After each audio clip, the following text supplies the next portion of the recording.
Listen, man. Listen, Mr. Man, no stand up stick like on a drop in a starch. The Bible said David did dancing in close tear up. We're not tear up, not close tonight still. But we are going to worship Jesus.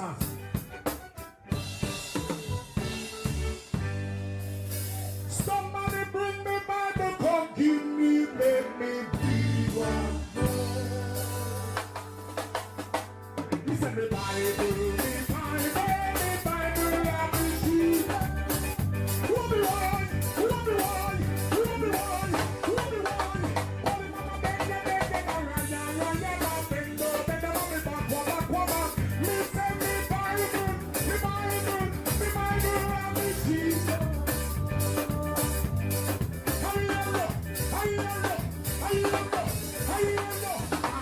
Somebody bring me Bible, come give me, baby. I'm Minister Jeremy exactly, so watch him. Read out the Bible.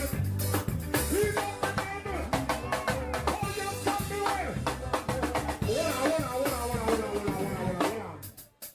I'm grateful to have Lisa, but yeah, I'm know that girl a long time. When I see her since the musician said they're not bring one singer to come sing with Coco. I want to see her. I was like, Lisa, yes, bad singer. Back in the days at Jamaica, she used to sing with a group. Flames of Glory, you know what I mean? Flames of about 4 young ladies. Yeah, 4 young, them bad like that, you know. And we was the kings and shepherds, 4 man, 4 woman. So, at least alone they here tonight, because I normally have 4 backup singers, so you have to go help with. So now I'm going to say, read one verse. After 3, 1, 2, 3, say. Me Bible, Lord. Oh, the Bible. From Revelation. Oh, King David. Matthew, Mark, Luke, and John. Somebody bring me Bible, come give me the we want to.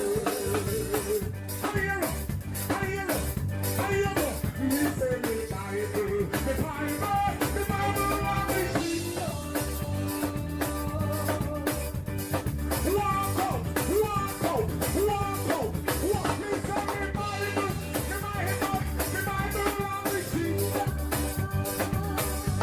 And a good evening to you, Grenada, Carriacou, and Petit Martinique. Once again, it is time for Talking Points. We are indeed sorry for the late start tonight. Due to no fault of our own this time. Yeah, the Grenada Electricity Services, they was playing around with the electricity. And they nearly fried our machines. For those of you that may not know, when I'm in studio at the night time, I'm actually working off of roughly about 7 different machines at the same time. So I'm working off of machines on this side and on this side. All of them were off. One of them seems that it may have been damaged when there was the power outage and off and on today. And we was trying to sort that out. So we do apologize for the late start today. It is due to no fault of our own. We were here on time, everything. We just had to struggle with making sure that we, and are still struggling, had to make sure that we struggle with getting everything working in the way it ought to be working. And you see, once again, and the main one that we need for tonight, because it is Talking Tuesdays, we do have a guest for tonight. We will be joined tonight by Mr. Jelani Glean a little later on. So, all right, I think I have that sorted out now. Yeah, so that is the main reason that we've started late tonight, yeah? But me Bible and me shield, so you don't know.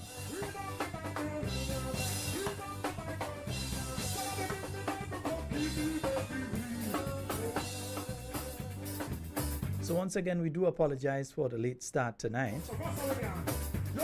We say a special good night to all the listeners via 91.9, 91.5 Real FM.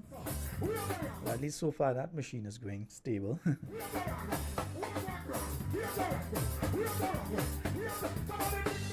When I if I spoil my machine, don't feel like asking for my money and think for my machine, and don't feel so.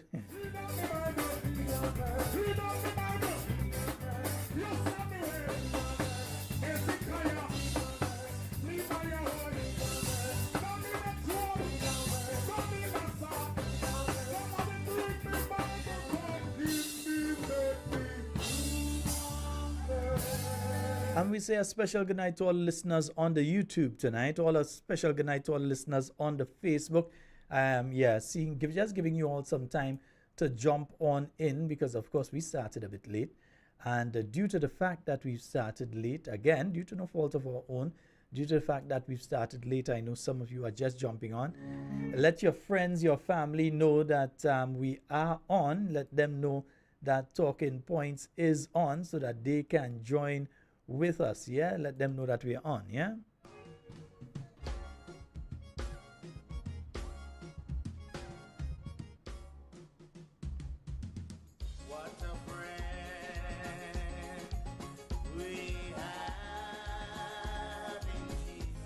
Also, message me. Let me know if you're getting the Facebook. For some reason, I am not. Okay, yes, it's up now. Yeah.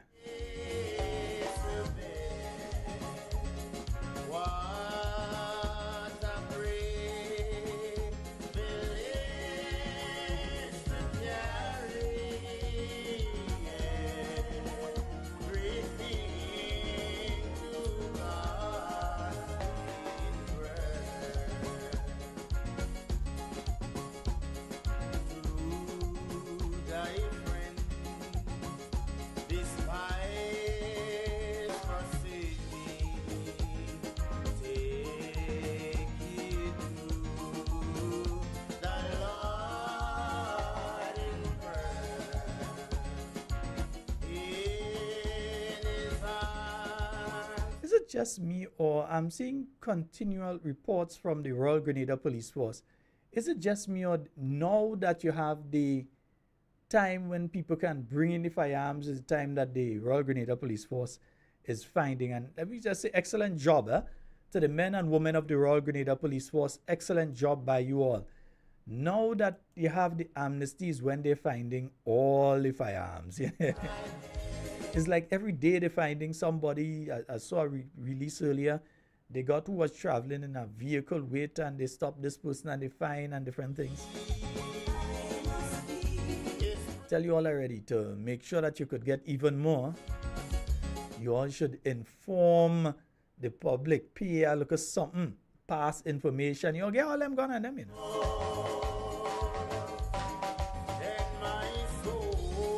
Imagine somebody know they can't send the children to school, they can't buy a cooking gas, that sort of thing. And then they know where a man hiding a gun and they could tell you without you telling the man and they get money, man, they're telling you. Yeah.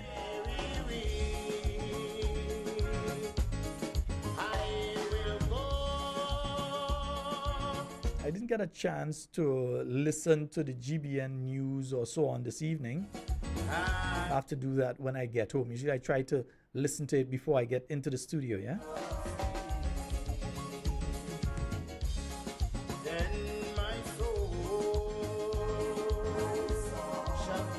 Good night to my St. Lucian listeners. All my friends out there in St. Lucia or from St. Lucia. Some of them are from St. Lucia, but they don't listen in St. Lucia. They're in the US and so on. And they listen to this program religiously on a nightly basis. My Catitian friends, a special good night to each and every one of you. My Nevisian friends, so some in St. Kitts, some in Nevis and so on. Special good night to all of you.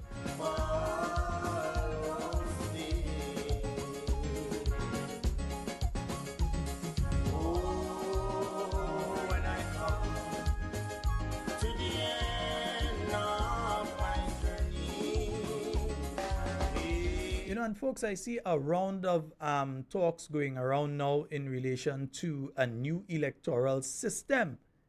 Yes, so I see they have a lot of talk about new electoral system. We did tell you that there was an abnormal amount of money that was under the budget. Yeah, so there was a lot of information out there. We did tell you all that the Electoral Office did contact various political parties, NGOs, etc., and have a conversation with them in relation to a new electoral system. As to how they're going to go about that, they are holding a series of meetings around the island in relation to that particular issue. I don't know if I'm going to them thing yet. No? Really and truly, I don't know if I'm going on into them thing. But they're having a series of meetings around the island into the new electoral system that they're attempting to put in place. That said, I know the last time we had a changeover of the electoral system, that would be in the year 2010, when the digital electoral system was put in place. We did have a situation where there was a flushing of the voters list. In other words, everybody that was registered, they took them off the list and they start from zero. I am not aware, and probably that is a question we'll have to ask of the electoral office. I am not aware if they're going to do that. So we are not sure if what they are going to do is start the list from zero. Because if you're doing a new system and there are new areas that you're adding in, whereas the present electoral system, if you check for it and so on, there is only specific information that's given. And you are going to add more information for each of the persons that are added on the list. I would think that you're going to start from zero. I would not think that you're going to start the list again and you're going to just continue with the list that you have.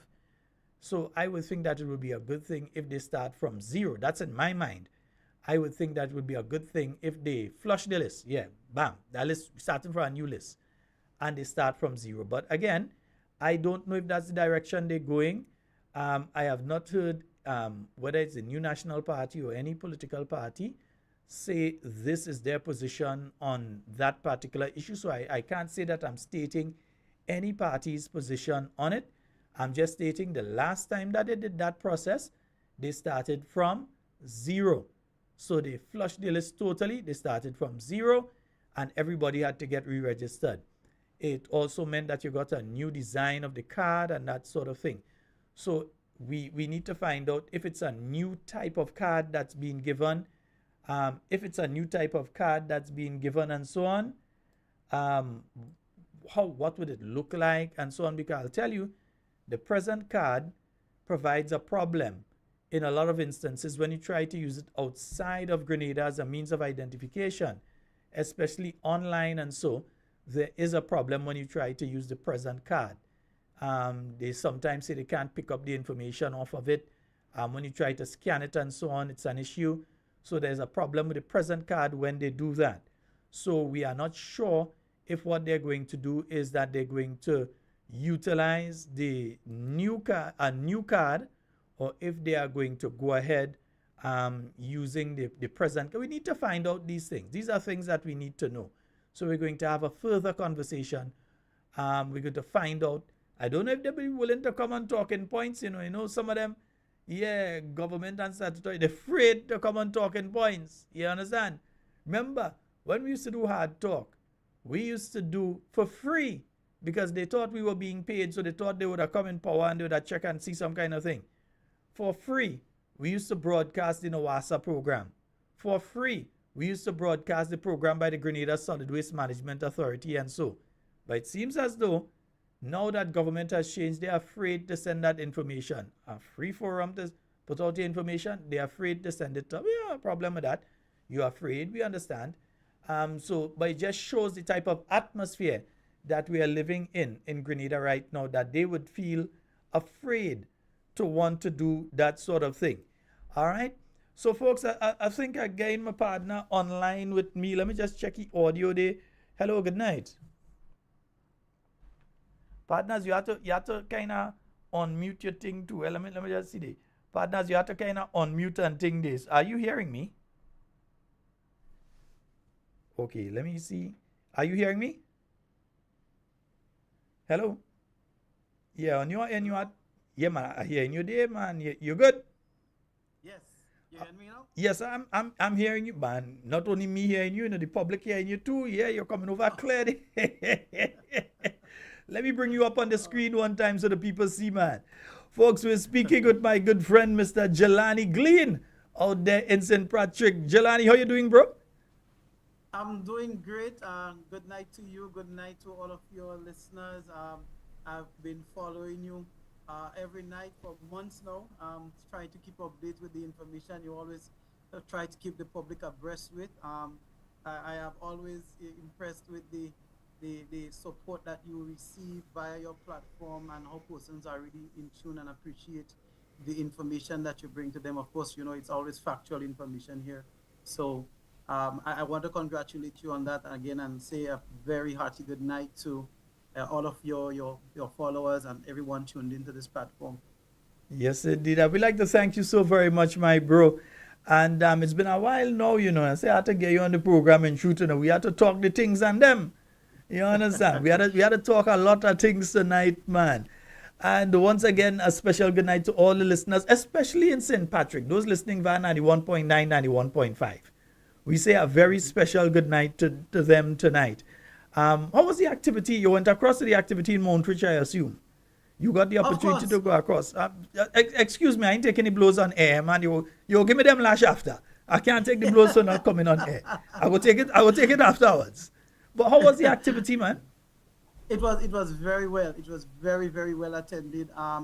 We it was so surprising that we had so much activities planned, and the people of Montrich really came out to support. It was unfortunate that the local football team there, the GFA Premier League team that is Montrich FC, they had a game scheduled at Queens Park versus Queens Park Rangers, which they unfortunately lost 2-1. But they went out to play that game and had some following with them. But they left all of the U19 players, and everybody was out there having fun, enjoying themselves. The kids had a wonderful time on the trampoline and playing the small-sided football and some cricket. Of course, the mature audience that they were there with the all fools and the dominoes and whatnot. So it was really, we were really happy. We got a lot of support from NNP right across, NNP family right across the entire island. We had support from the national executive. You had, the political leader himself was there. We had Honorable Peter David, Honorable Emmeline Pay, Honorable Clarice Modest Cohen, the Honorable, well, not Honorable, but Everybody Mr. honorable Daru first. also made a part. They've been honorable for so long. Yeah, It's man. hard not to keep them honorable in my eyes. Yes, indeed. And I don't know if it's on my end or your end. Some folks are saying that they're not hearing. So I don't know if it's something that I'm doing or something that I'm supposed to do that I'm not doing on this end. I think it's the general audio itself that's a bit low. So let me get that a Oh, little higher, and I'll do it on my headphones and bring it a little higher there. Yeah, so I think you should be okay there now. Yes, so what has been taking place in St. Patrick, in particular in St. Patrick West, over the past, well, I'll announce this as well. On Thursday, many of you may not know, on Thursday, the NDC administration, they will be in office exactly 500 weekdays, 700 days exactly, or 100 weeks. So, usually you measure government by the 100 days. They say, okay, in the first 100 days, they achieve A, B, C. The NDC administration on Thursday, they will have been 100 weeks in office. So it's going to be interesting to see how people rate them at the 100 week mark. Yeah, I know they're going to say week as in WEEK or WEAK, but they're going to vote. We're going to have a discussion on Thursday night. Is going to be interesting. So what has been taking place in St. Patrick West for the past nearly 100 weeks? well, we've been focusing primarily on three things in St. Patrick West. One of the main ones have been fundraising. That has been, a critical part of our drive since the election. We continue to raise funds to drive the activities of the party, the branch and the constituency to cover the expenses that we incur in the constituency, ensure that we obligate those responsibilities. And we've been trying to create some activities for our constituents, our party members, and so forth. The second thing is been organizing our PD groups to ensure that we keep them current. We are currently in the phase of carrying out elections, registrations, ensuring that our our members have financial as per required by our constitution before we can have elections and so forth. We're just about halfway through the entire constituency in completing our elections thus far. We intend to complete the entire constituency over the next 6 to 8 week period, given the circumstances on the ground. And then thirdly, we've been keeping in touch with our constituents. We continue to have activities. We continue to engage our youth. We continue to engage our women. We continue to engage our residents in communities to let them know that we are around, that we care, that we continue to keep them informed, keep them abreast, try to sell hope to them for those who need it. And we've been doing what we can to ensure that persons don't get the wrong impression of view that because we may have lost the election and because we now sit in the opposition that we are powerless and therefore they should lose hope. We understand that some persons have faced victimization.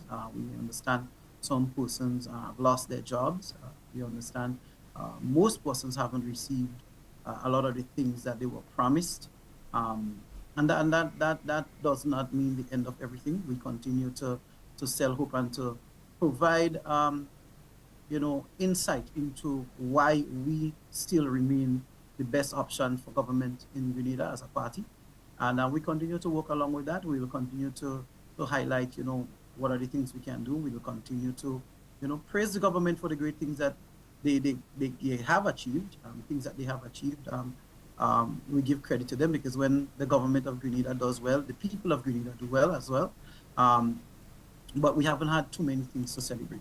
And there are still a lot of pending things, bread and butter issues, things that are affecting the man on the ground, the single mother, housing continues to be an issue, assistance, job, employment creation, those types of things. And, in rural St. Patrick in particular, if you go to work with the notion that the majority of the employment that's been created has been done so in the construction industry, and we understand that most of that construction, I would probably say 85% of that construction is really taking place in the city, in the south, in St. George. As a result of that, you would find that the construction workers in St. Patrick have to leave home 5, 6 in the morning to make their way to St. George's to work. They often caught in that debacle at the bus terminus to make their way back home. Just the other night, I remember coming home. I had to stop in Guab, stop in Victoria, stop in Industry to pick up construction workers trying to make their way back home. It was probably after 9, 10 in the night, trying to get their way back home for people who would have left home since 5 o'clock in the morning to make their way down to work. So, those strain continues to show its impact on our constituents, and we continue to try to work along with them to provide better alternatives as a party that we believe would serve them better. One of the things that you just mentioned there, and I think it has been a problem a while now, is the issue of people getting to and from St. Patrick. And anybody that has worked along with folks from St. Patrick will tell you that the very first people to reach to work in the morning in the town of St. George or in the south of the island are the people from St. Patrick and St. Andrew and so on.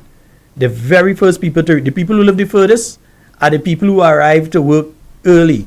In many instances, because they have to get up after 4, start to organize, and so to get a bus by 5:30, 5 o'clock, they have to get that bus that comes down to town in order to not get caught up in the traffic and all the different back and forth and so on. And then the reverse problem of getting back to St. Patrick or St. Mark or St. John or St. Andrew in the night time. What are some of the things you believe can be done to deal with that particular issue? Just in a broad term. We ain't getting nobody advice tonight, but just in a broad term, what are some of the things you think can be done to address that particular issue? Because it is a serious. You pass by Keep Left Right now, it's 8:34. You pass by Keep Left Right now, you're seeing a bunch of people flagging right trying to get up on the West Coast. It's a straight case. But for me, I think the issue is even a little bit broader than that because there is also an economic and social impact created by that situation as well. Now you can imagine that let's reverse that situation a little bit and let's look at a family, husband, wife, and two children. Husband and wife is working in St. George's. The time they have to get up to get ready to go to St. George's, now you're paying transportation, or even if you have a private vehicle, it's gasoline and maintenance for that vehicle from St. Patrick to St. George's on a daily basis. I remember while I had an apartment in St. George's, working in St. George's, I would fill my tank of gas and it'll last me for 2-3 weeks being in St. George's. Whereas if I'm traversing from St. Patrick to St. George's on a daily basis, it'll last me 4 days. So there is an economic impact to that. Added to that, when mommy and daddy is getting home at 7 and 8 and 9 in the night, who is helping the young ones with the homework? Who is taking them out for a little playtime and physical activity in the afternoon? Who is disciplining? Who is guiding? Who is parenting? So there is some sort of impact. Now let's reverse that situation and ask ourselves, what if that same family was to be employed doing the same job in St. Patrick?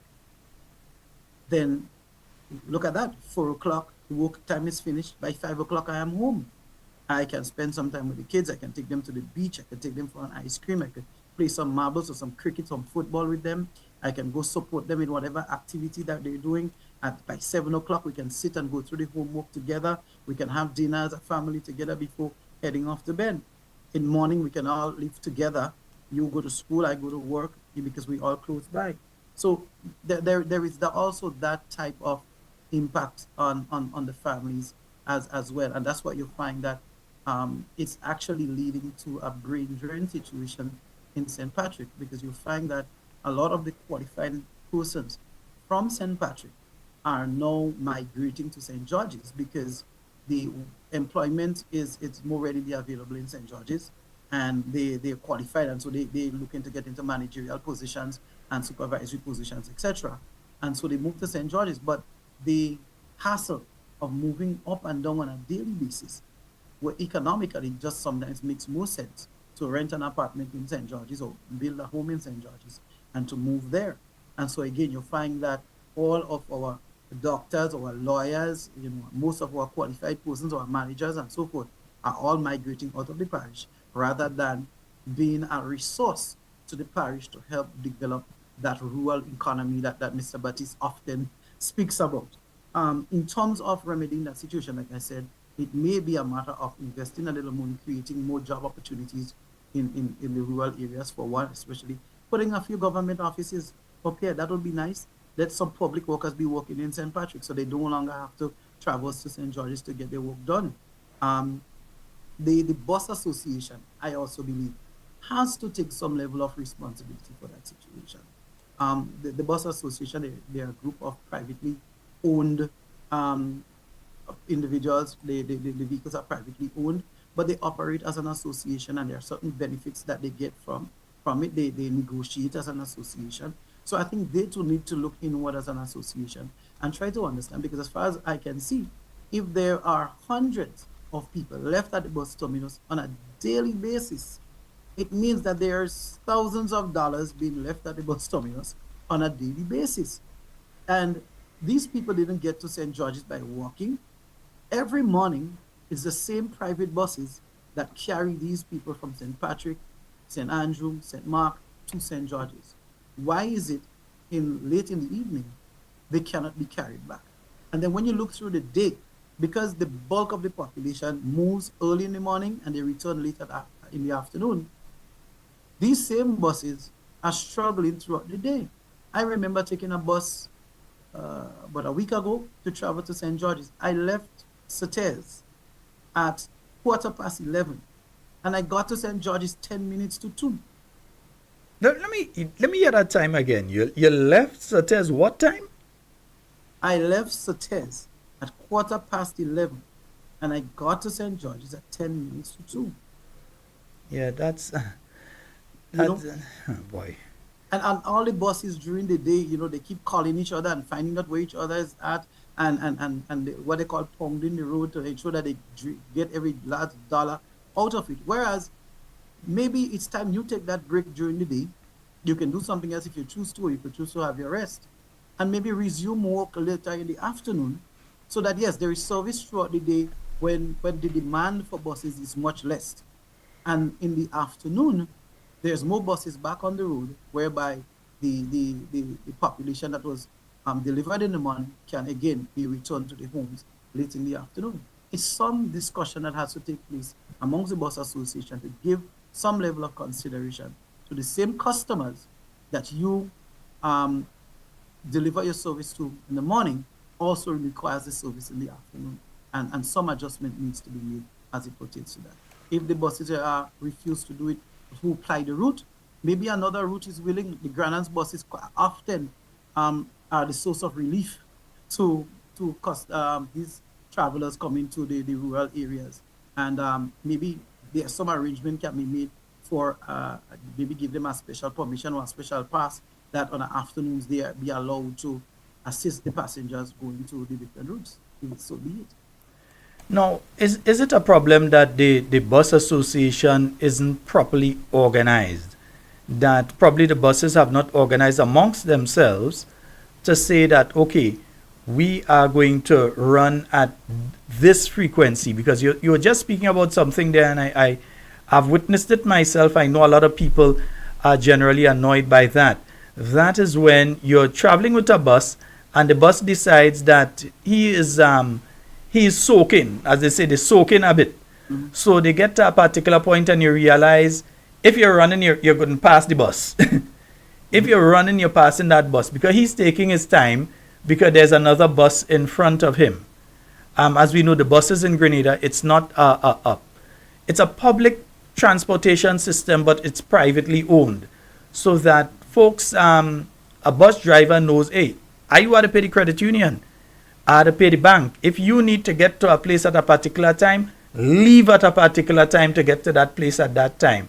You can't blame me if you get there by a particular time because I have to soak to make the extra dollar. Is it that the buses need to organize themselves a little more amongst themselves? I think that is the point.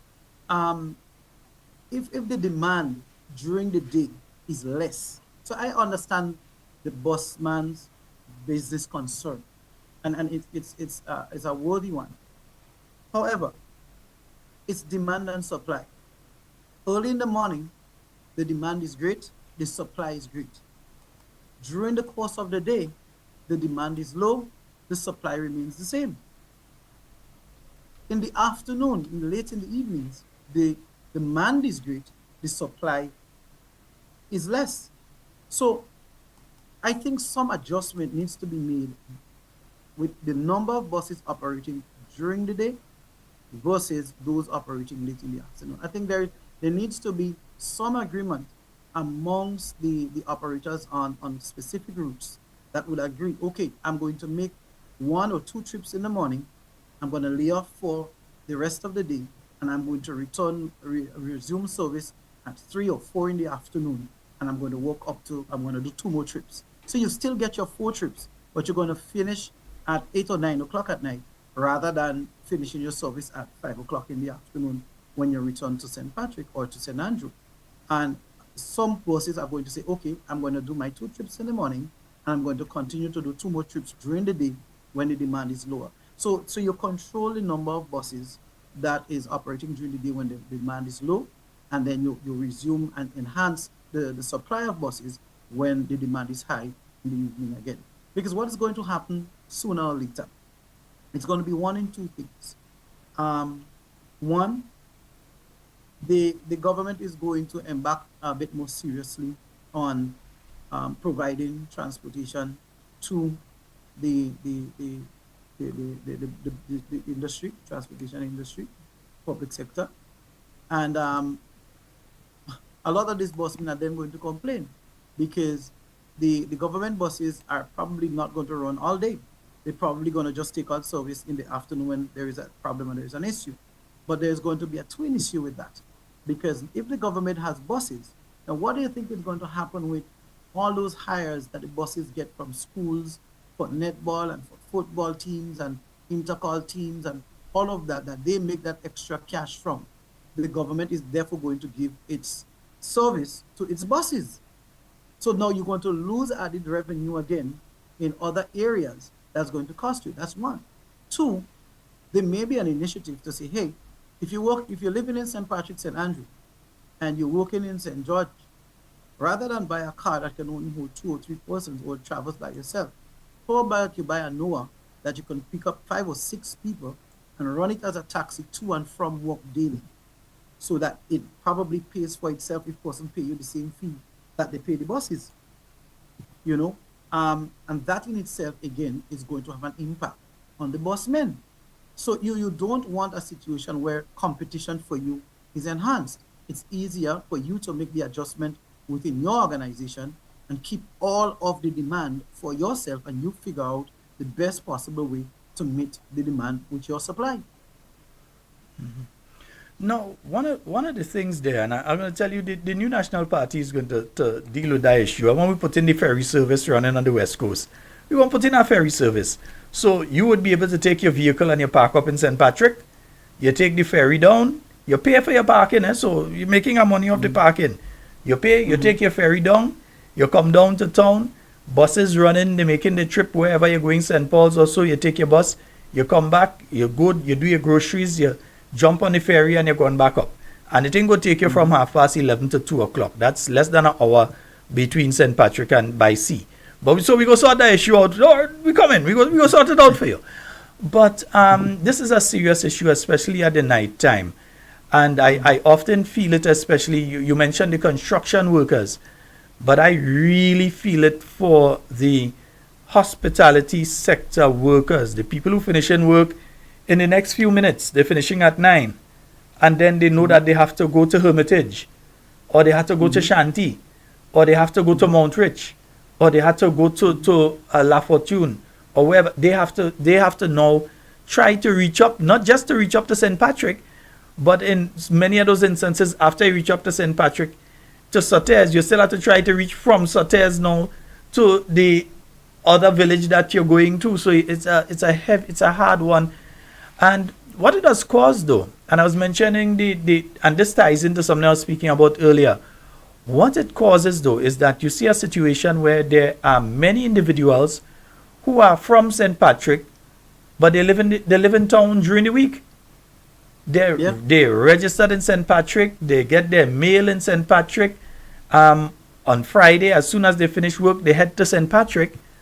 But they live in town. They come down on a Monday to come to work, and they're renting down here. So they're down here Monday, Tuesday, Wednesday, Thursday, Friday, and then they head up and they spend the weekend in St. Patrick. And I'm pretty sure many people who are doing that due to the situation with jobs and so in the St. Patrick area. But Sheldon, to be quite honest with you, I've been one of those people. Now, can you imagine if you get a 2-bedroom apartment, right? And you can share that load with a friend. You probably get a house you can rent, or apartment you could rent for $1,000. That's $500 a piece. Now, look at the cost to you for traveling, food, to get to work on a daily basis. The constraints you have to face, the little bit time you have to yourself, the stress of the travel.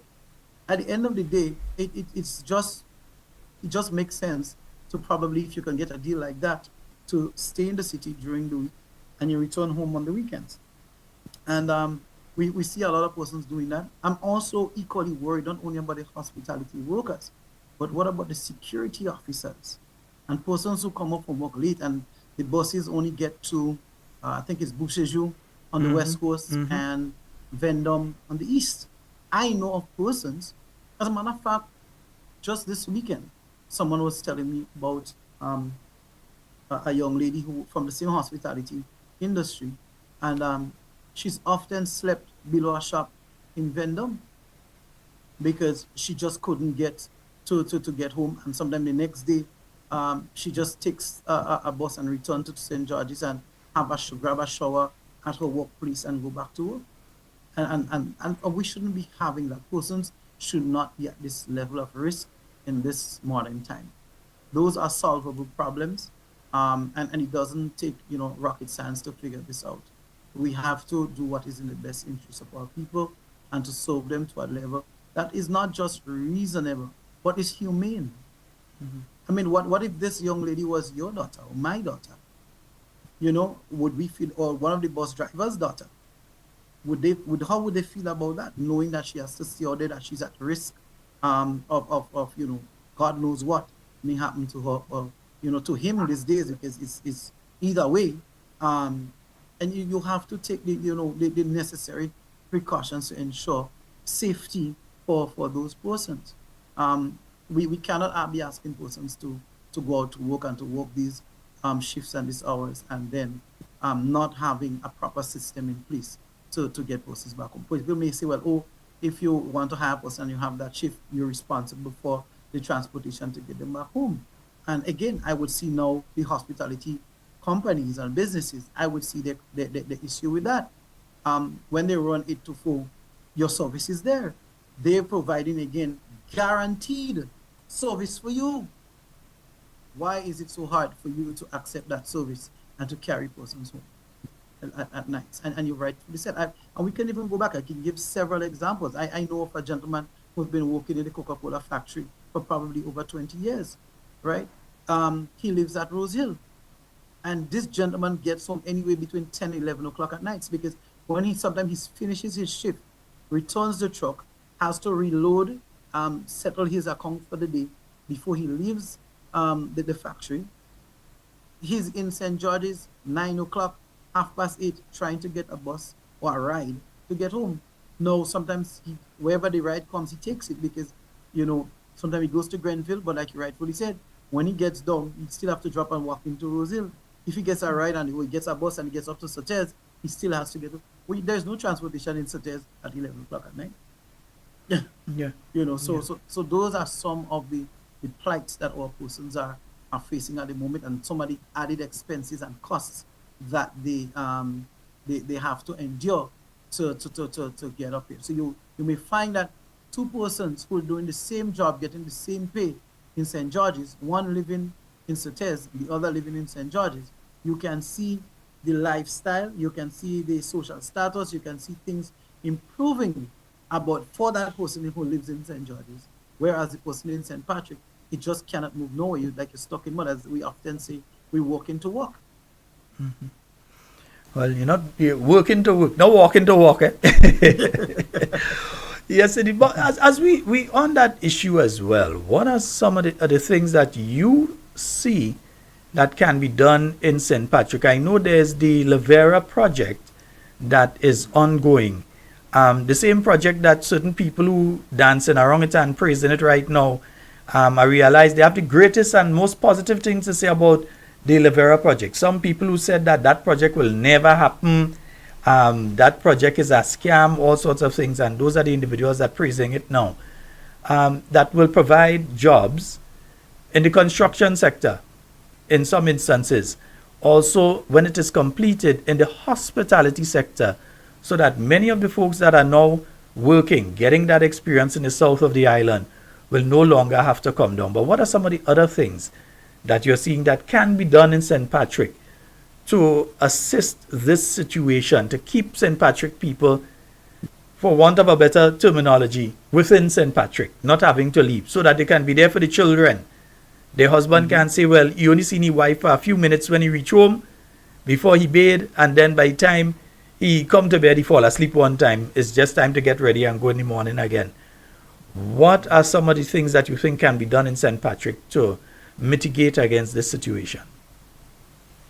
Well, that's something that's been at the top of my mind, and I've personally started I've started a personal campaign as it pertains to at this point in time. It's really and truly about creating more awareness and highlighting to residents of St. Patrick that we do have what it takes, that we have to get out of the mindset of relying and depending and waiting on someone else to come and solve our problems for us.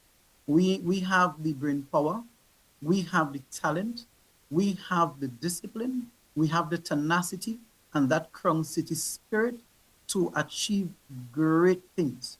So I've personally started a campaign that on a daily, weekly basis, I post and highlight on social media absolutely any and everything and everyone from St. Patrick that is doing something great, doing something significant, that is making their mark, that is creating change. And the reason for that is to just create more awareness and to change that mindset that somebody has to come and deliver for us. We have lawyers, we have doctors, we have teachers, we have nurses, we have persons, managers, we have people at every strata, every level, almost every occupation in St. Patrick. But they do not work in St. Patrick. They do not utilize, they're not utilized as a human resource in St. Patrick. And as a result of that, we lack a lot of the benefits. So you see, for example, the Livera project right now, and we're very grateful for this project because it's going to create not just job opportunities for the hospitality sector, it's also going to create job opportunities, in my view, for persons in the agricultural sector, in the tourism sector. And here in the tourism sector, I want to broaden the view a little bit here and speak to, I would love from now, while the construction is taking place, while things are still being developed, to have persons receive training, let them understand what is coming, what the expectations are going to be, so that we can have taxi services taking persons on tours across historical St. Patrick. We don't even need to leave St. Patrick to give someone a tour, an historical tour of St. Patrick's. The history of here is rich. The culture is rich. You're talking things about Saraka, the Caribs Leap. We have forts. We have mills. We have the River Antwine Estate. We have the Livera Pond. We have the River Antwine Lake. We have the sugar plantation there, where a lot of the sugar cane for Renegade rum and so on is being grown. Those for River Antwine as well. You have Saraka events. Don't leave out the rum, no. That's my favorite place of the all. I don't drink rum easily, but yeah, that's one of my favorite places to visit up there. Listen, if you have a rum that's survived for almost 2 centuries, it sells something, right? And we have places like the Slave Pen. You have places like the Carib Stone at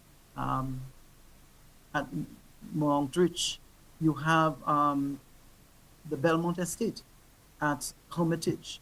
You have we'll speak about the culture of Chantimel, the Shotney, the Jab Jab, the Calypso, all of those things. We have so much to offer. We have an Amerindian burial ground that people don't even know about, that is currently being destroyed by the wave action at the Breakwater, lower Breakwater in Mount Rodney area right now. So we have so much to offer. Hikes. The islands are just outside of Sotez. Snorkeling, scuba diving, a day on the island, Sandy Island and whatnot. So there is opportunities to create, first of all, to rehabilitate and to preserve our historical sites, to bring them to a standard that is acceptable and can make money when our tourists visit, especially our cruise ship tours, those Huggins tours and so forth. We want them coming to St. Patrick. We want them visiting each and every one of our sites. We want taxi service and tours from St. Patrick, so persons could buy their Noahs and buy their little minibuses and go to the hotel and pick up the guests and take them on tours around. We want to have mountain trails where you can take quad bikes and take some of those adventurous ones and take them to trails, bring them to waterfalls, bring them to springs, bring them to many of the things that we have available right here in St. Patrick's, take them on hiking trails through the mountains and whatnot. So we have so much things that we can explore and we can present, but we need to have our people understanding what's coming, have the training ready for them so that they can train themselves and prepare themselves, have access to resources that they can now start these businesses and have it ready. You can't wait when the hotel opens its doors and 200 or 250, 300, 500 visitors show up at their doors.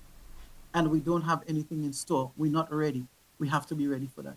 And here we haven't even spoken about fish supply from the fishermen in St. Patrick. We haven't spoken about fresh fruits, vegetables, seasoning, spices from our agricultural products right here in St. Patrick. We have not even begun to mention arts and craft and so on by our craftspeople in St. Patrick. There within, you have an opportunity that St. Patrick can really diversify, engage persons across a plethora of platforms that they can engage themselves, train themselves, and be ready to start their own business. A marina project here at the Bay of Surtees. It's something that we've been waiting for the longest while. We believe a marina project is going to, first of all, cut short the trip from Grenada to the Grenadines, not just to Carriacou, to the Grenadines, right? It's an hour to Carriacou from Surtees. Can you imagine how much fuel the ferry service right now would save by traversing to Surtees rather than coming to St. George's? How quickly we can have exchanges. We can have persons leaving St. Patrick in the morning, going to Carriacou to do business, sell fruit, sell vegetables, bring up water, whatever it is, and return in the afternoon as your daily work. Can you imagine that? The Cheryl Bay can take a vehicle loaded with stuff, go up in the morning, sell our watermelon, sell our cabbages, sell our fruits and vegetables, return in the afternoon, 5 o'clock. It only takes an hour to get here and then return home. Wouldn't that be a wonderful thing? Having immigration, or not immigration, but customs, having a marina project so that we can also have an immigration officer there so that, the Surtees Bay is well sheltered. We can have, the yachts and so on being docked out here.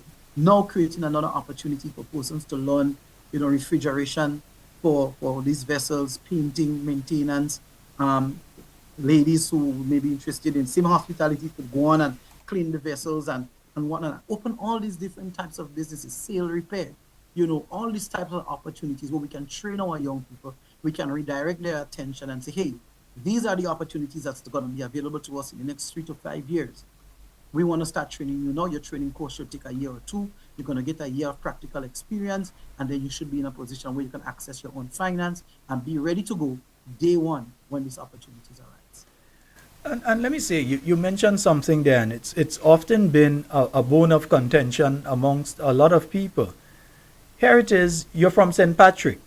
So you drive down to St. George to take the Osprey, to pass in the water and or pass the same St. Patrick that you had to drive down from, to go to Carriacou, and then coming back. You're going to St. Patrick, but you pass St. Patrick straight to go down to St. George to get transport now to come back up in St. Patrick. It just doesn't make logical sense. And I think that was one of the reasons you were considering with the breakwater project and all of that. That was a consideration when that particular project was being done. So that the Osprey could have a stop at that point, and my ferry that going down to St. George could have a stop at that point as well. Mm-hmm. Not only that, think of when there is carnival in Carriacou. The ferry lines, the Cheryl Bay, the Osprey, and so forth, they can think of how many more trips they can make to carry up persons from mainland to Carriacou to enjoy the festivities there and return them, in a timely fashion to get to work. Think about when there's carnival in Grenada, or think about there is our St. Patrick's Fiesta anniversary. Think about us going up to Maroon Festival. Think of Carriacou coming down to Saraka in Riversally or Saraka in La Poterie, or some other Shanty Fest in Shantimel. Some of these activities. Think of how that in itself brings in more people, and therefore we can have more consumption, creating market, creating demand for our persons. We have a wonderful festival up here in the Kamahon Folk Festival.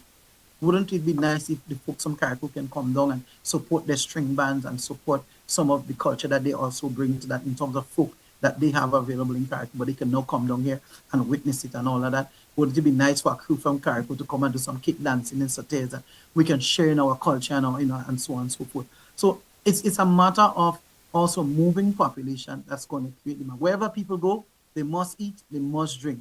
And if they're going to stay overnight, they have to sleep somewhere.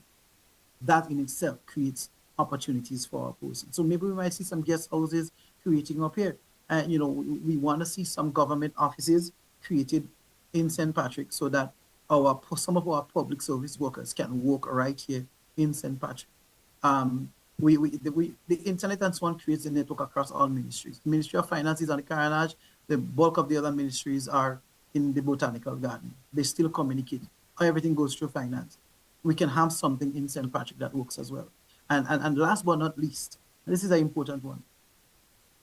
I believe that a call center in and around Sotez, somewhere in this area here, will in fact create, because the population of the town of Sotez is pretty small for our town.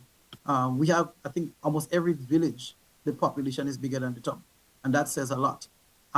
We think something like a call center is going to help not only in providing job opportunities for people from St. Mark all the way over to St. Andrew and bringing them into Sotez.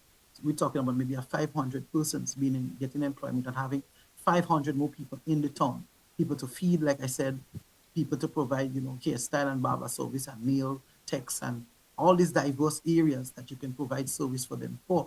But also it's going to impact the transportation, because these people are going to have to get home in the afternoon. The buses will not have to work late, but there shouldn't be a problem because, like I said, the market is already there. The people are there to just take home. So we should see taxi services moving. We should see entertainment areas opening up. We should see, bars and so on, because people would hang around sometimes after work to have a drink before they get home, and those types of things. So we believe once we could start generating these economic activities, and of course, with more consumption and so forth, our farmers would benefit, our fishermen would benefit, our shopkeepers, our storekeepers, the small businessman, the man on the ground, the man trying to start up the small startup businesses. We believe that's the kind of market environment that we need for them to really start creating that move and start generating. And it's production.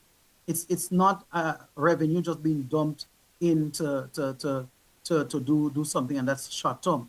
It is production that's going to turn over and that's going to generate. And what's going to be more beautiful about it is that the revenue earned up in St. Patrick, a lot of it is going to be spent back in St. Patrick. Yes, indeed. And folks, we're speaking with Mr. Jelani Glean. Yeah, my good patrician friend. Let me use a Donald term. No, not Trump. I'm talking about Andre. Let me use a Donald term. My patrician friend, Mr. Jelani Glean. And we're talking about St. Patrick and some of these things. Now, when it comes to the housing situation in St. Patrick, we know that St. Patrick received a number of the houses under the Chinese low-income housing project. What is the present status with those houses? Anybody outside of, I believe that some of the families that were involved in the Chantimel fire, they were occupying one or two of the units. Is it a situation that we're seeing all of the units, half of the units, 30%, 1/3, whatever, of the units are now occupied, people have moved in, or is it still a situation where most of the units are empty and people are wondering what's going on with them? Because that's the story we've been hearing around the islands, both in Grenada and in Carriacou. What is the situation as you know it at this time with those houses in St. Patrick, the Chinese low-income houses?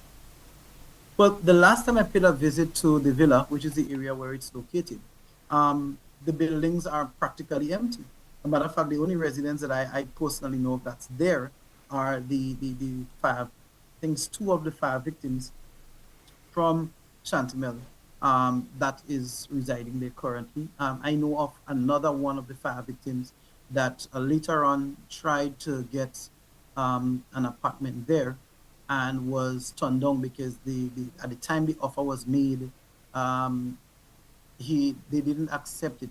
And we have to understand here that it's a larger family.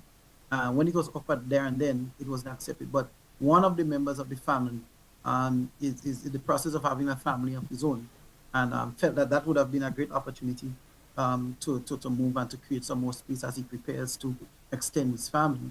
And that wasn't available to be facilitated because the keys and so on has been returned to the Ministry of Housing, I believe. They've taken back the keys and so forth. And these are the only people there, along with the security guards that are there.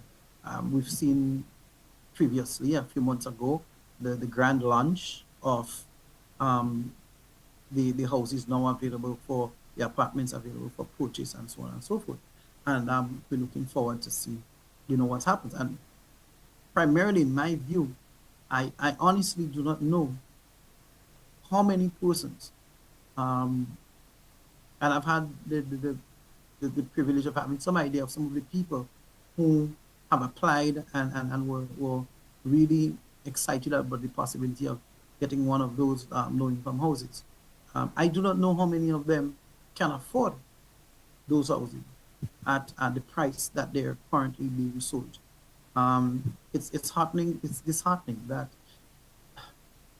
someone who is, let's take for example, someone who is living in an extended family, the only person really working there is a young lady who's been an imani for a few years. She got an opportunity to be imani. She probably was working for about $1,000, now up to $1,200. On that $1,200, you would have to now take a loan to pay for that apartment while still working in St. George's, while still taking care of your family. I don't think it's practical. I don't think it's affordable for them anymore. And to me, the people who would benefit a lot from this are persons who can afford. And in many cases, if you can afford $100,000, $200,000, I think you're more than likely to buy your own land and build your home by yourself, that you own your land and you own your home and you can have your privacy of your home rather than being in an apartment building. That's something, that is preferred. So the housing there hasn't moved anywhere. We know the housing is a serious issue in St. Patrick. In every village, in every district in St. Patrick, housing is an issue. There are persons living in conditions, I can tell you for a fact, that when sometimes even the geriatric workers go to provide assistance, they can't go into the homes. They have to call the elderly and so on out of the home, bathe them outside, dress them outside, help take care of them, and then allow them to go back into the home because they dare not go into those dilapidated homes. And how do you expect these people who need the housing the most be able to afford these types of loans? And again, the government doesn't dictate to the banks policy for loans. The banks have their own policy as it pertains to requirements to give a loan. You must have security in some form or the other. You must have some job security because they want to be sure that when they give you their monies, because they're giving you all the money up front to purchase the home, and then you over a long-term period with an interest rate have to pay back the money, and they want to know that you're able to make that level of payment. How is someone who is self-employed and have ad hoc jobs and so forth going to afford that? Even though the pillars under the house is rotting, the flooring is rotting, the step is broken down, they still have outside toilets and bathroom facility. How is someone supposed to afford that? Where is the conscience? Where is the heart? Where is the heart? I think that is the question. Indeed. And so that is the situation when it comes to housing. And I want to move to another area that's very near and there. Let me make sure my mic in the proper place. I don't want to end up like some people. Nice, right. Yeah. Another area that's very near and dear to my heart, the area of youth development and sports. And what have we been seeing of late taking place in St. Patrick? And I would want to say this in the context of the following. Some of the hardest working people that I've ever known in youth have come out from St. Patrick. And I'm speaking as far back as I can go, is as far back as people like Natasha Sutherland. I don't know how many people might remember Natasha, but she was a hard youth worker. One of the best people that we had in the youth department over the years. Natasha Sutherland. You come up to the Roy Denby Harry, you come up to the Norman Gilbert, you come up to the Kevin Andal, and these sort of people. And you look at how the last three people I mentioned have been treated. The Jose Buddy, who was a person that worked in the youth department before and did an excellent job before transitioning over to where he's at now. I believe he's at one of the utility companies. So you have all these people. He may not like the fact that I'll mention, but I'll mention it. I'll even mention Mr. Andre Donald, and I'll mention him in this context. When it comes to youth development, I think he needs an award too, and I'll tell you why. Over the years, under the old Imani program, he trained many of the people that you see basically bossing newsrooms around the country right now. He trained a lot of those people in St. Patrick, at his facility, in media, in broadcasting, in news, in even how to write, how to read, how to produce an ad, a 30-second ad, a 45-second ad, etc. But not only that, during the period of the last NDC, when they had their youth program, there were also people that were training with his facility. And when the new National Party returned, you had people training at his facility. And these people were not just training and they train and that is it. But these are the people that you could look at any other newsroom right now and you could point out, there's one that came out from his facility as well. So when it comes to youth development, St. Patrick has never been a backward place. When it comes to sports, and you're speaking about Devon and all these people in cricket, and so St. Patrick has never been a backward place. What is the situation with youth development, youth programs, reaching the people of St. Patrick? I remember in particular in the area of Rose Hill, that there was a project that was done there through, I believe it's Project Fly, with some of the young men in that particular area, Empower and so on. What is the present situation when it comes to youth development in St. Patrick? Long-winded question, but you understand where I'm coming from. Well, allow me to answer by asking you another question. What youth development are you referring to? Well, I'm asking if there is. So if anything is taking place youth development-wise in St. Patrick? Because I know, well, even under the former NNP, not the last NNP, but the one before the other NDC, there was even a sewing program that was taking place in St. Patrick. Down at the I want to pronounce it proper, yes, right. Down at the facility there was a sewing program teaching people how to sew their children's school uniform and business suits and all these sort of things. And then when that NDC came in, they got rid of that program. And eventually we found the sewing machines, I think was under a stage or somewhere down at the youth center, rusty as what, when we did find some of them. But so I'm asking now, is anything taking place? What is taking place, if anything? What is taking place? Youth development, sports, what is taking place in St. Patrick, if anything? Well, let's start on the youth development side. What I can see that I am aware of in terms of youth development in St. Patrick is there's been some work in terms of youth parliament training and facilitating that, getting young persons to be involved in youth parliament so that they get to understand the procedures and standing orders and understand how parliament functions and how debates in parliament should go. Strange enough, you know, some of those youth parliaments, I've been a part of it for a long time as a youth myself. I remember. Some of the names you called made me laugh because persons like Mr. Norman Gilbert as well as Miss Natasha Sutherland, they're the ones who actually got me involved in youth work as a youth myself. They were my peers and you know, they got involved and they pulled me in, and you know, I've never left since getting into it. So that has been continued to some extent. I think there's a youth parliament coming up soon. Outside of that, I'm not really seeing a lot of youth activism. What I've seen is youth trying to get involved in a lot of the community groups, trying to get a voice, trying to get themselves heard. In a lot of the cases, they turn away because, you know, they don't like what they see, how they feel, how they're treated. They don't feel like their voice and their opinion matters to the extent they would like it to be considered. Um, but we do have some degree of youth involvement in organizations like SPOD, which is the St. Patrick's Organization for Development. We do have some young blood coming in there and trying to do some things. We also see some new blood in the Carnival Development Committee. We see some young persons again getting involved there, raising funds and trying to do some of the projects as it pertains to culture. But these are, groups, they're not government activities.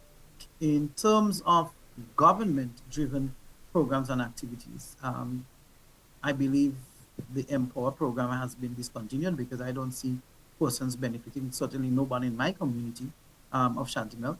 Um, I don't see persons receiving assistance in terms of that. I myself has been a facilitator of the Empower program, and it's a program that I am so passionate about because I've seen myself the lives it's touched. I've seen the youth come out the blocks. I mean, I've taught classes where when I give a 10-minute break, guys go outside and light up a marijuana cigarette to get their minds right and come back in. That is the extent of the persons we've been trying to reach and trying to, get off the block, get them into a situation where they're comfortable and they can open up a bit and start listening, learning, and then trying to impose change in them and then providing them with the opportunity and the support, the resources that they will need. And, those persons have been involved in community activities and so forth. On their own, they came up with their own projects. They went to businesses for support. Would you believe I had a class and a young man went to the restaurants. We did a beach cleanup. I think it's at Ovens Bay. And a young man from the class, as his responsibility, went to each of the restaurants in Success and got each one to donate about 3 to 5 lunches each so that the class could have had lunch for the day and the volunteers who came out to assist them. That's the level of change and impact that this program has had on young persons and changing lives. I've had persons who came through that program that I see now working today in customs, persons picking up jobs in other areas, persons move on into trade and private business, employing other persons now, and to kill programs like that, it's when I've seen the impact of it, it's touching. And I could tell you that I operate in communities, pass through and interact sometimes with places like Riverside, Montreach, Chantimel, Somerseters, Montcraven, some of these areas, and you see our young men in particular at risk. You see them not actively involved and engaged. You see them left to each other to influence and guide one another. And sometimes that guidance goes the wrong way. There is not another voice. There's not somebody providing an alternate point of view, and nobody's providing an alternate experience. Nobody's showing a path of light that one can follow and trust that they could receive the help that they need to really make meaningful change. And now we've seen across our society, we see the level of gun violence that we have. Prior to the gun violence, we had cutlass violence, stabbing incidents. We see the level of alcohol consumption across our nation. I mean, I'm talking not somebody having a social drink, but I'm talking about excessive consumption. You've seen a culture of vulgarity and indecency and resistance and resilience towards law and order across the nation. And it has to become concerning because that has traditionally not been us as a people. And we have to look at where we're going wrong, where our youth is getting a lot of the influences from, and what are we doing to influence them in the right way. It's not only that they're exposed to alternate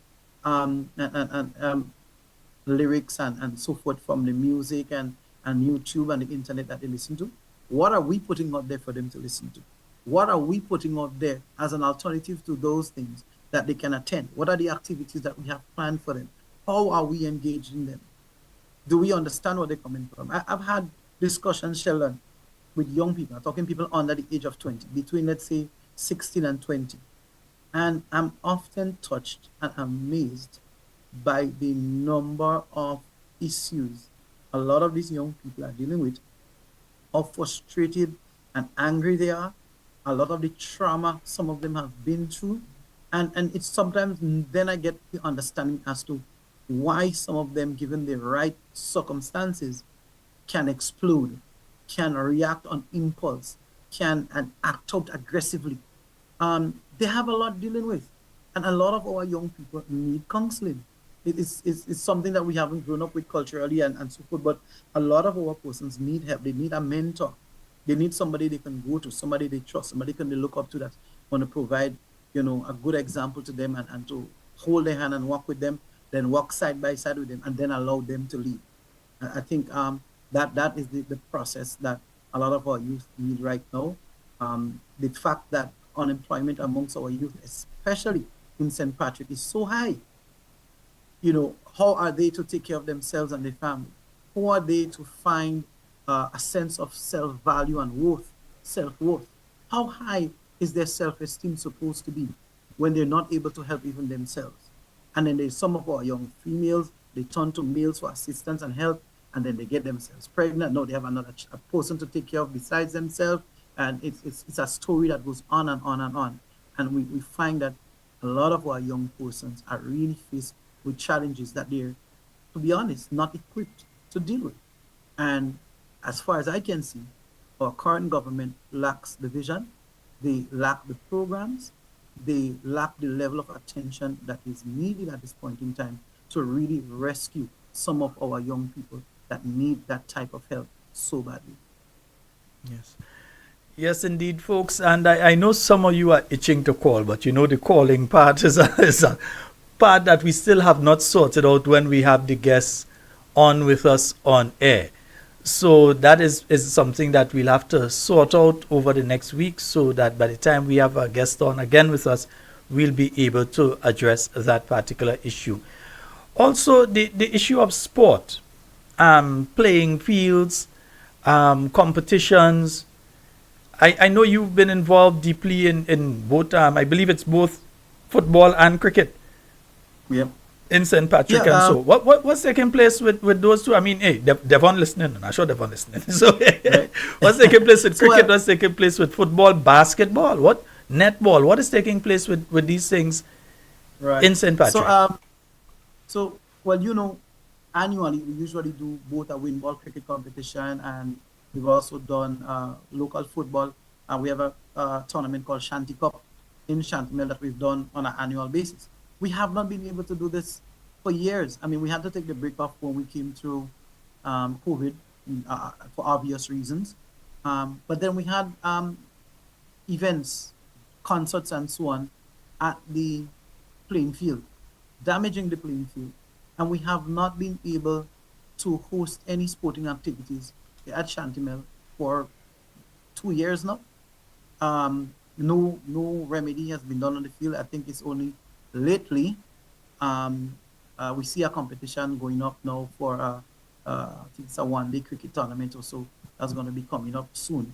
And it's I'm going to be honest, it's a tournament really and truly organized and supported by the supporters of the government, the government party, right? The party in government. And now we're seeing some work being done on the cricket surface. I'm looking to see if there's going to do some work on the outfield as well, because this is horrible.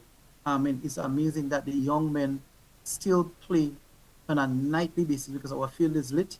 They play there on a nightly basis under those conditions. But no organizer, no promoter is going to try to organize a tournament there where a cricket ball could pitch up in someone's face and injure them, where a player running behind a football can roll his ankle and these types of things. So we're hoping that some work and some attention will be paid to the Shantimel playing field, and that we can get some proper work being done there. There's a football team there, the GFA football team from the community there, and they should be playing football within the community there in this GFA season. And I'm sure the GFA will not approve the field and the condition it is right now, same as the national GFA was charged by CONCACAF for having the field at the national stadium at a quality that was substandard in 2 consecutive rounds of international matches. And I'm hearing that we're going to have carnival in the stadium again, on the same field. We had one event on that field last carnival, and the football game was, I think, in September, end of September, somewhere there, and they were charged. Then, now we're going to do our entire season, Carnival City, for how long on the same field, and then the GFA also has World Cup qualifier matches going on. As a matter of fact, next month they're going to begin those rounds of matches. So how do we expect, if from the best facility on the island is being treated that way, what do we expect for the poor little fields in the countryside? If you go to Four Playing Field right now, there are no goalposts there. The goalposts have been damaged there for over almost 8 months now. The goalpost there has been damaged. It hasn't been fixed. Isn't that The cracks in facility, the ground. before you go forward, isn't that facility supposed to have been vested in the Grenada Football Association? Isn't that facility a facility that they are supposed to be responsible for upkeeping? Because I seem to remember something along that line while I was in the ministry. I seem to remember something along that line. You're absolutely correct. But here's the debacle now. The GFA would have invested millions of dollars into lighting. The Fall Recreation Field has the second best lights in the entire country, second only to the national That's a fact. stadium. That's a fact, yeah. The GFA also invested into bleachers for the facility.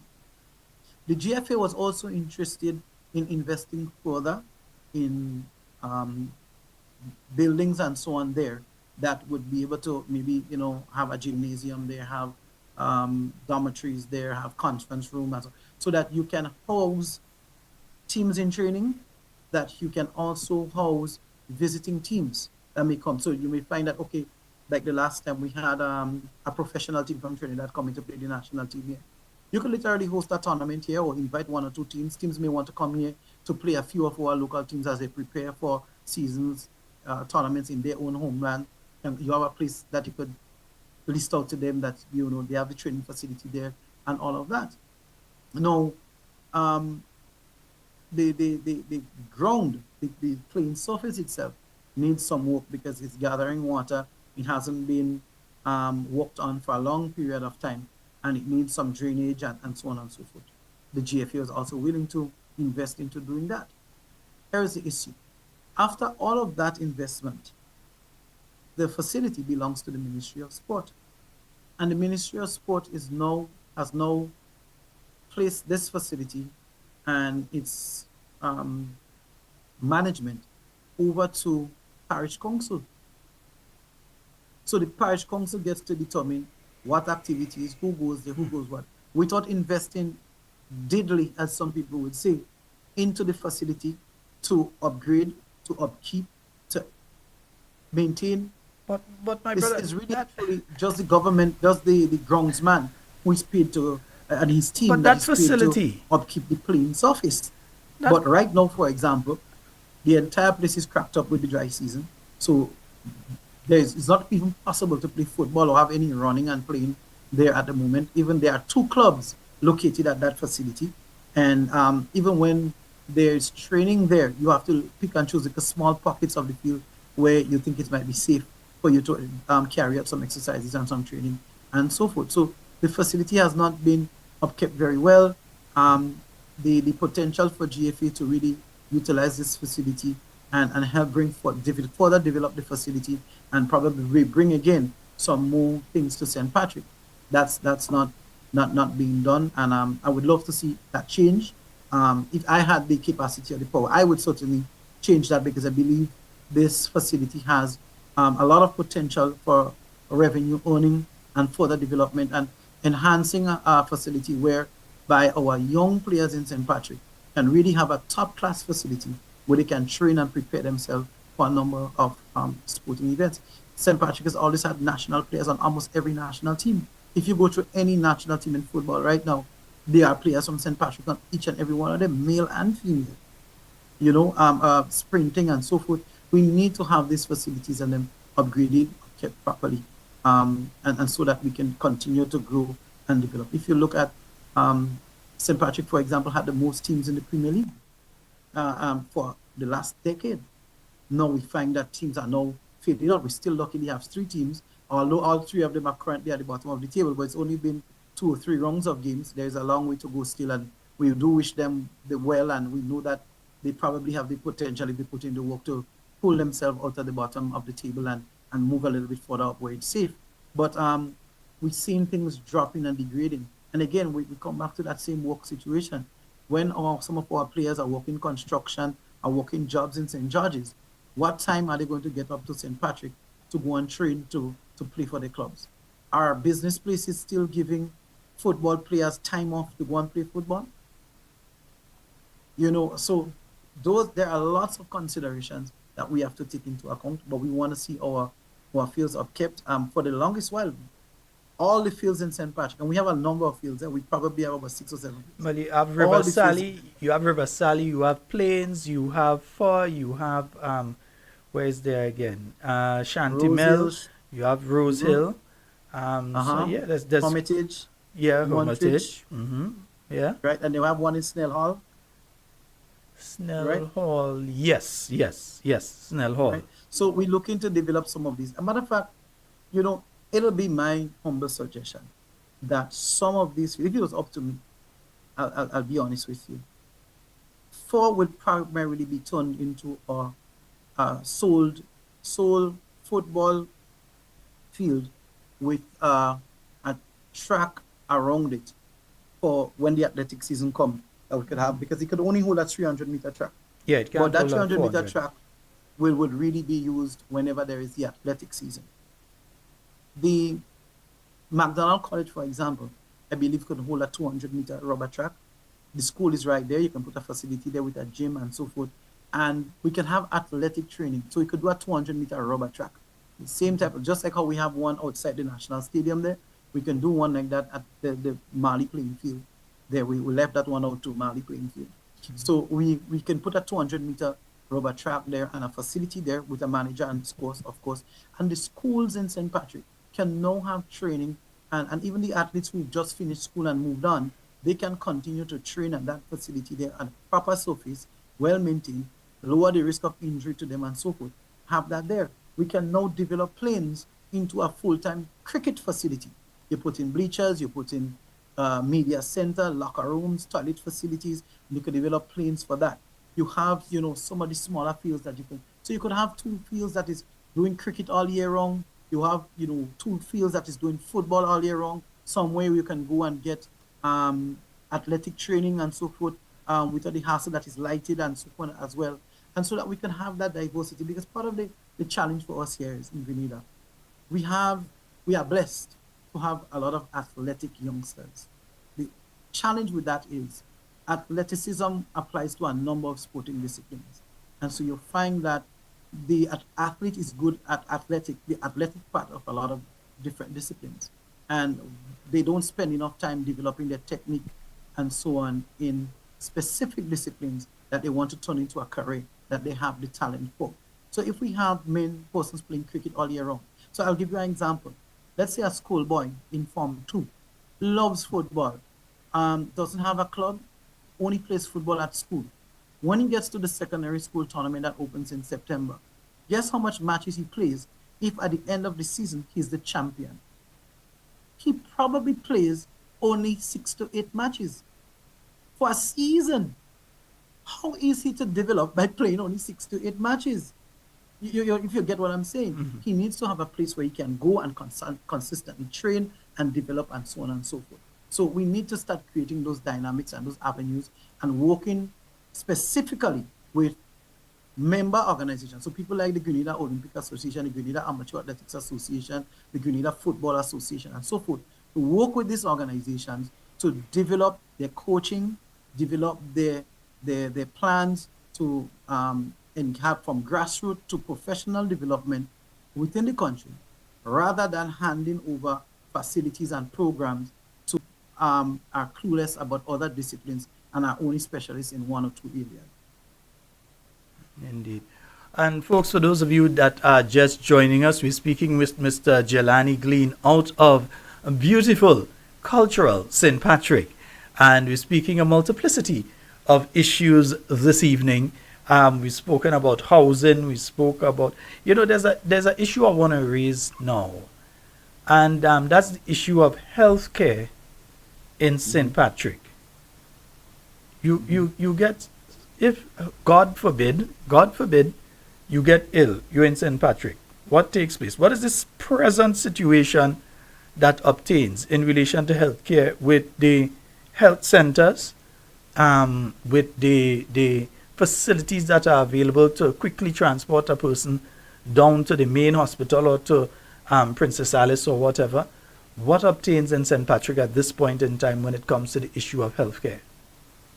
Well, as far as I'm concerned, the Princess Alice Hospital and the wonderful staff that they have there, the General Hospital and the wonderful staff that they have there, the nurses and doctors who do their best on a daily basis to save lives, mean absolutely nothing if when you arrive there you're already dead, or when you arrive there you've already lost your baby, and those types of things.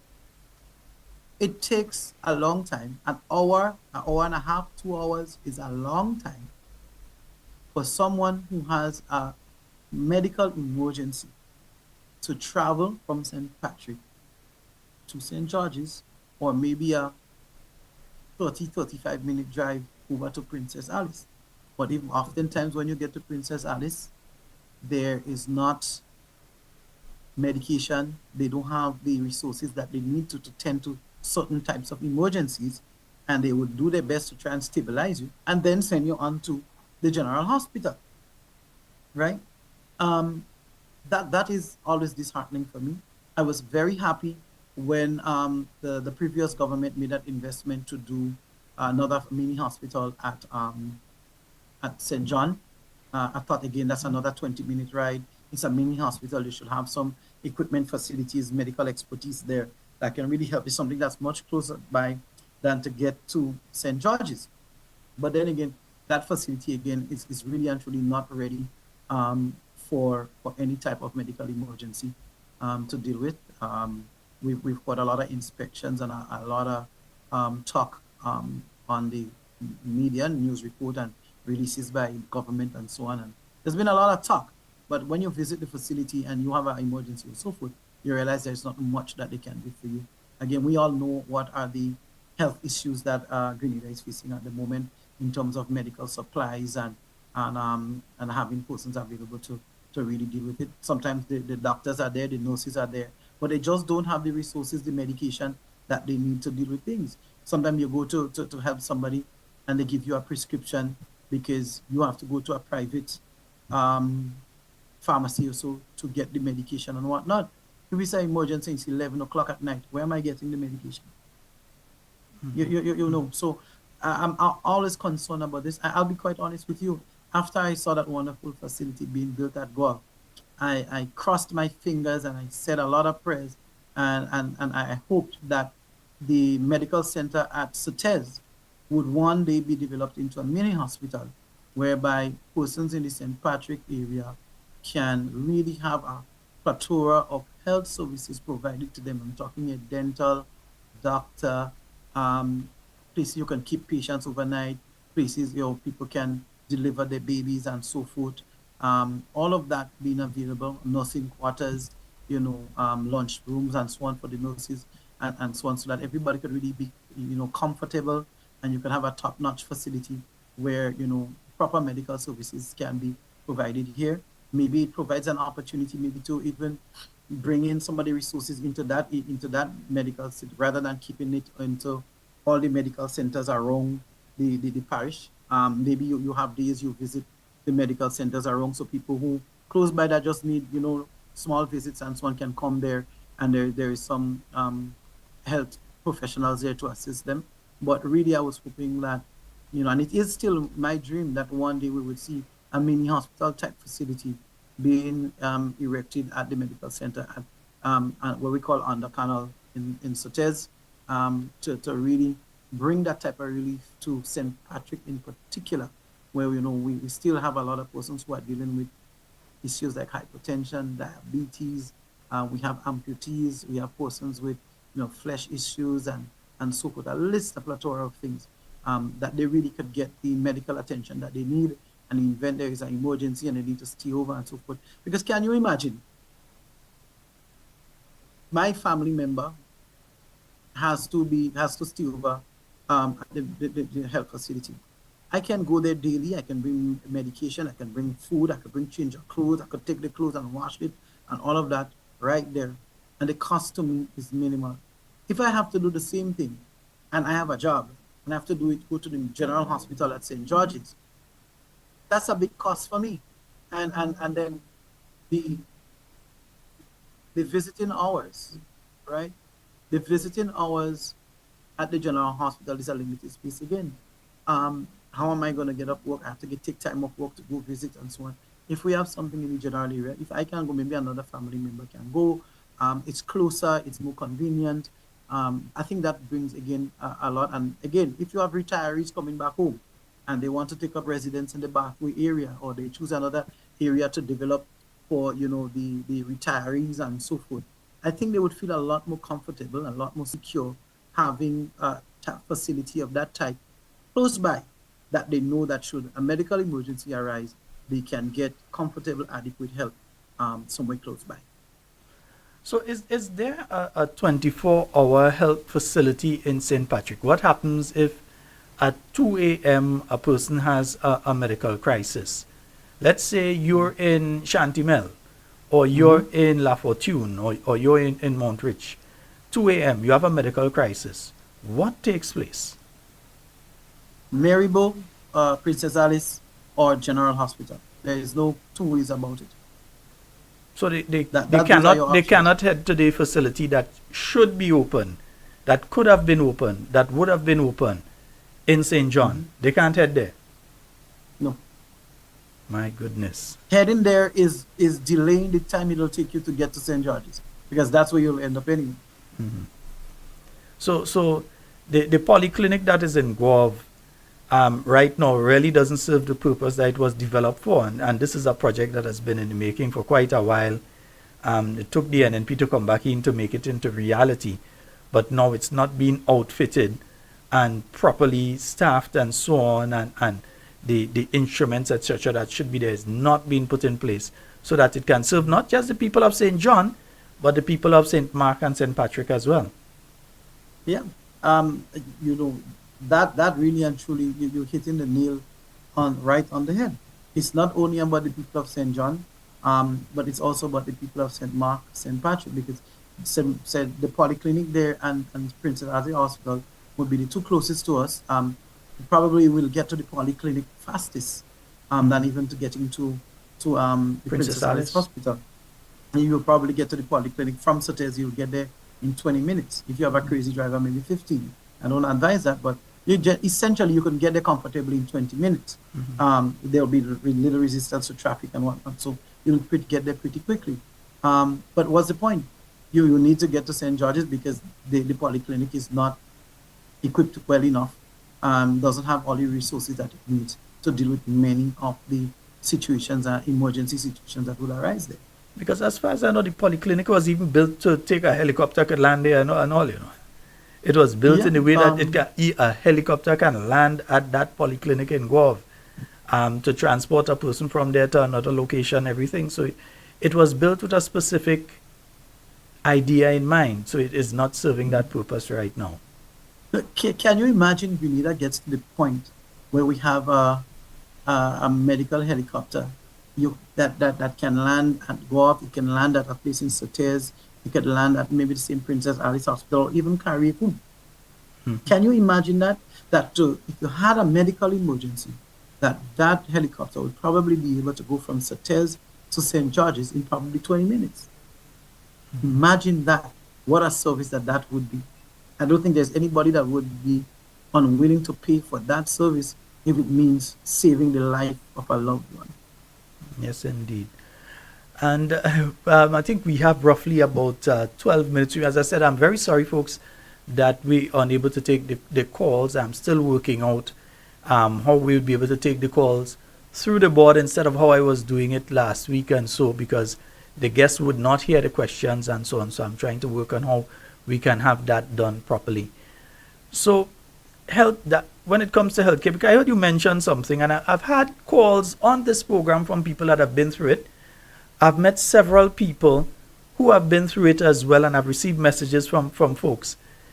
They have someone who is ill. They're at the general hospital. They are living in St. Patrick. They get a call or a message sometime late in the evening to come down to the general hospital because this person has to get medication A or B. So they now have to leave, and we already discussed the transportation issue. So now they have to leave and come down to St. Patrick. Hopefully they have their own transport. They have to come down, get that, go to the hospital first to get the prescription, then go to find a pharmacy that hopefully is open by the time that they get to the hospital and they get down, to fill that prescription, to bring it back to the general hospital before they can get back up to St. Patrick. And if it's bus you're taking, and that takes you until it get dark, well, you're in problems. You're in a lot of problems. You know, so the people of St. Patrick, I think, deserve a lot better. And I think we need to call on this administration to at least address the issues with the polyclinic, make sure that the polyclinic is up and operating, that it's a 24-hour facility, and that it's up and operating in the way that the plans for it had been put in place. Because I'm hearing equipment that was supposed to go there, end up other place, all kind of stories I'm hearing now. There's supposed to be a maternity room there. Somebody's pregnant now. They're in childbirth. So imagine this person is in childbirth and they're living, let's say, in Lavera. And you're trying to rush with them now. So you have to try to rush to Princess Alice. And I don't think most people are going to try to shoot for down for town. They're going to try to go to Princess Alice. But they have to leave there and try to get down to Princess Alice now. And that's a problem. But they could have just gone down to this facility. That's not the only challenge. Is that sometimes based on what the medical emergency is, when you get to Princess Alice, you then have to, they try their best to do what they can do with you. But then a lot of times they have to ship you down to General Hospital. So imagine maybe a mother has a breech in breech pregnancy, birth, what she's trying to give birth, and there has to be maybe C-section or whatever the case may be. And you know, some complications can arise with that, and they don't have the resources there. So you have to get that person still down to St. George's to deal with that situation there. We've got a person losing their babies en route to the general hospital. And those are some of the things that you often faced with when there's medical emergencies coming all the way from St. Patrick. Yes, indeed. And as we get close to the end of the program, let me give you an opportunity on any issue that you want to speak on now, because we only have just a few minutes remaining. Going to give you the opportunity now to make your if you want to deal with a particular issue, and then your closing statement. So we're going to turn the floor over to you once again. All right, thank you so much. Listen, I have so many issues that I could speak about when it comes to St. Patrick. We probably need a month of programs nightly to cover them all. But some things that come to mind, and some of the things that bother me and so forth.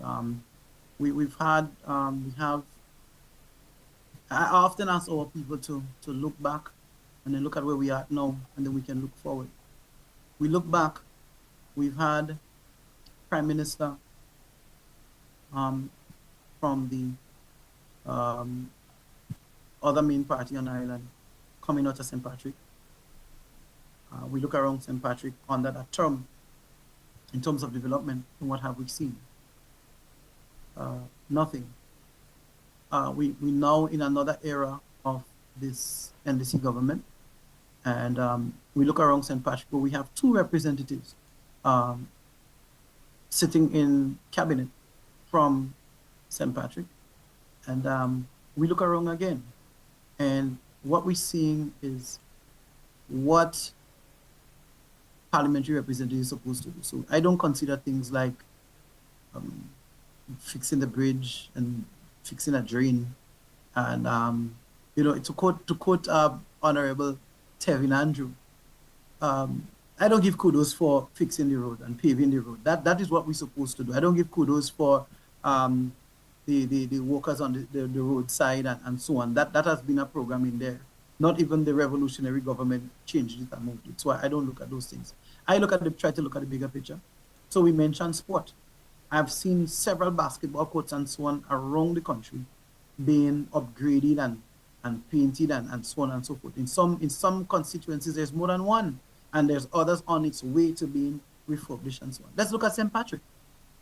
We have a basketball court in Sutter's. What's going on with that? It hasn't been repaired. There is vines all over the place. The marking on the court is rubbed off. There hasn't been a tournament on that court in years because the court is not in condition to facilitate that. And it's one of the few courts that has side steps on it where the viewing public can sit and support netball games and basketball games and so forth. So we haven't been able to host netball and basketball tournaments there for years because not much has been done in that area. We look at the McDonald College. There is a basketball court there, a netball court. Nothing much being done there either. We look at River Sally. There is a basketball court there. Nothing being done there either. We look at Mount Rich. There is a basketball court there.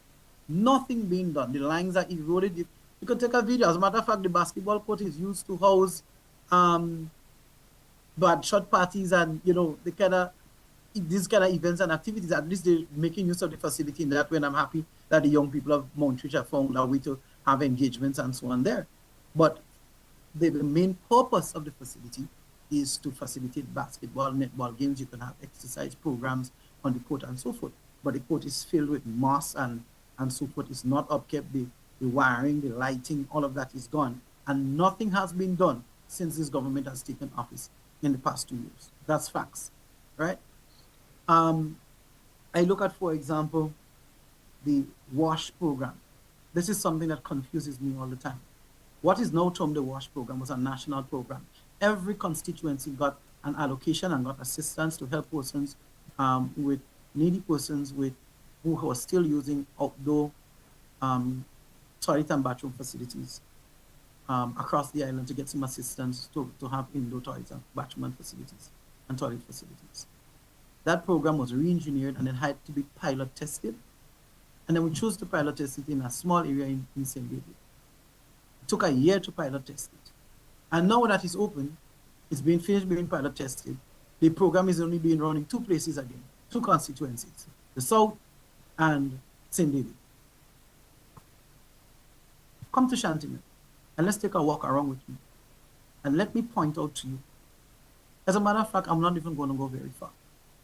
The victims, the 5 victims from Chantilly, there were 5 houses destroyed. There was 1 that remained untouched. Let's include all 6 of those houses. Only 2 of those houses had indoor toilet and bathroom facilities. Only 2. And 1 was recently done. Isn't the WASH program good for the people of Chantilly as well? Isn't the WASH program good for the people of St. Patrick as well? The people who need it the most? Let's not forget, according to government statistics, St. Patrick remains the poorest parish on island. And there are a lot of the things we've discussed tonight would highlight reasons why we continue to remain the poorest parish on island. I'm sure you are aware that goods and services in St. Patrick cost a little bit more than it does in St. George's, because all of the companies, they add a little $1 or $2 on everything that comes even gasoline, isn't it? to help cover, yes, to help cover transportation costs. So we move all of our workers down to St. George's, and they spend most of their money down there and on transportation. We have to pay more for goods and services in St. Patrick. The unemployment level in St. Patrick has skyrocketed. Most of our young men are not employed. Men under the age of 35 in St. Patrick are not employed. And not only that, we have another severe high-risk group. Women above the age of 45 who are, are unemployed and they cannot find jobs. Many of them are single parents. So we don't need rescuing in St. Patrick. What we need is opportunity. What we need is vision. What we need is representation that will work for, fight for on behalf of our people. We look at the Breakwater Project, for example. Without the work done by the former administration, there will be no lower tongue of St. Patrick. I often hear the representative of St. Patrick's West say, we love to measure 10 times and cut once so that the continued erosion that's taking place at the Sutters Bay and the Mount Rodney area would not have happened like the quick work that the former administration did. Well, here's what I have to say. if the former administration did not take immediate action, there will be no Carriacou supermarket. There will be no joints bar. There will be no stores and so on among Lower Sotes. There probably wouldn't even be the Mali nutmeg receiving station. The sea would have been in that area by now. The sea was literally breaking at the back of the building of the supermarkets and the other businesses that line the shoreline of the breakwater. That breakwater saved those businesses and the lower tongue of St. Patrick. Was that enough? Clearly and obviously not. The proper work was put in place. The proper ESIA had to be done. That's supposed to take a year. The project at this moment is at the same place where the former administration left it 2 years ago. The ESIA is still not done. The plan that was put forward and approved by the cabinet of the previous government is still the same plan that is approved today. And we now look, while you've been measuring 10 times, here's what's been happening. All of the houses in the Montreal area is almost all but gone. Most of them have had to move. There are only 3 remaining. And they will have to be moved. There's not an option at this point in time. Right? My friend, I don't want to cut you, but you know the time because I've got to run out. Yeah. Not only is the Sotes Bay area affected, but you look at the Ovens Bay area, you look at the Lanscoto area. There's also sea erosion taking place going along the northern coast. It's not only about the Sotes Bay area. So while you've been measuring 10 times, those things are getting worse and worse. And that was not our promise. Our promise was within the first year of taking office, work would be done. We're now 2 years in, homes are gone, families are being destroyed, livelihoods are being destroyed. We want to see action. We want better representation in St. Patrick's. Yes, indeed. Folks, I have been speaking here with Mr. Jelani Glean. Quite a lot of information on what has been taking place, what is taking place in St. Patrick, and what has not been taking place in St. Patrick as well. Mr. Glean, we'd like to thank you so very much for joining us tonight on Talking Points. You know, that time, I just literally had to run. So we'd like to thank you so very much. We realized that we had to bring you back on soon again. We had to have a further conversation. We realized that. All right, so we will be in contact with you again. Thank you so very much.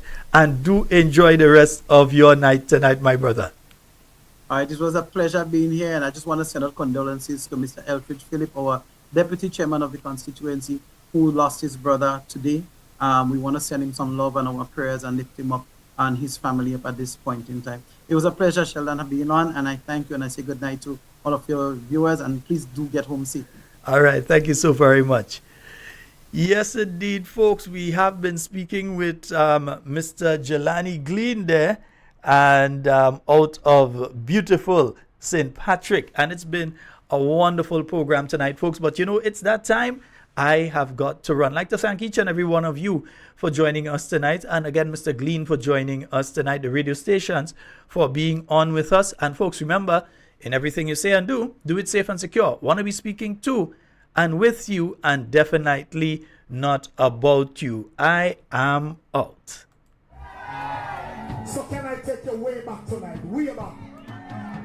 To good music. When we used to listen. When we was a boy.